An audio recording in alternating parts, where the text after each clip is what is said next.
لوگوں پر ظلم نہ چھوڑا، گندگی اور برائی نہ چھوڑی، شراب اور بے حیائی نہ چھوڑی، سود اور غلاظت نہ چھوڑی، نہ اس نے تبدیلی کے راستے کو اختیار کیا، نہ اس نے ہجرت کے راستے کو اختیار کیا۔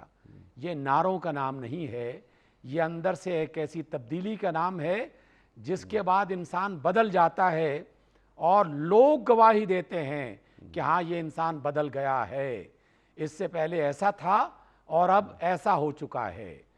لوگ جب گواہی دیں اور ان کے بھی دل گواہی دیں کہ ہاں اسے کہتے ہیں تبدیلی، تو در حقیقت وہی تبدیلی ہے اور وہی ہجرت ہے۔ اور ہم رسول اللہ صلی اللہ علیہ وسلم کو اسوہ حسنہ بناتے ہوئے اصحاب رسول کو نمونے کے طور پر اپنے سامنے پیش کرتے ہیں۔ کیا ہم نہیں جانتے؟ سب جانتے ہیں، لیکن ہم یہ بات کئی بار دہراتے رہے اور دہراتے رہیں گے کہ ہمارے پاس معلومات تو ہیں، انفارمیشنز تو ہیں، لیکن ابھی تک دل و دماغ اس کو قبول کرنے کے لیے تیار نہیں ہے۔ خطبہ حجۃ الوداع کا ہم نے بھی سینکڑوں بار ذکر کیا، آپ نے بھی کئی بار بیان فرمایا۔ کیا خطبہ حجۃ الوداع کے موقع پر اللہ کے رسول نے باقاعدہ اس بات کا اعلان کرتے ہوئے عمل کے ذریعے سے اس کا ثبوت فراہم نے کیا؟ اور کیا یہ نہیں فرمایا کہ لوگوں اللہ نے سود حرام کیا اور میں سب سے پہلے اپنے چچا عباس کا سود ختم کرتا ہوں؟ کیا اللہ کے رسول نے خود نہیں فرمایا کہ اے لوگوں جان لو کہ انتقام کا جو سلسلہ تھا، قتل کے صورت میں انتقام کا سال تک چلنے والا سلسلہ، اسے ختم کیا جاتا ہے اور میں سب سے پہلے اپنے ایک عزیز جس کا انتقام چل رہا تھا اس کو ختم کرتا ہوں۔ تو وہ قائد جو تھے، اس قائد اعظم نے، اس سب سے بڑے لیڈر نے اپنے عمل سے اور اپنی باتوں سے، دونوں ذریعوں سے یہ ثابت کیا کہ میں جب یہ کہہ رہا ہوں کہ یہ تبدیلی ہے تو پھر اس کے بعد تبدیلی آ گئی۔ پھر ایسا نہیں ہوتا کہ ہم آ کے ایک تقریر فرمائیں اور اعلان کریں حکومتی سطح پر کہ ہم نے پاکستان کو غیر سودی مملکت بنانا ہے، اور اعلان بھی کریں کہ اس سے اللہ ناراض ہوتا ہے، اعلان بھی کریں کہ اللہ کے رسول ناراض ہوتے ہیں۔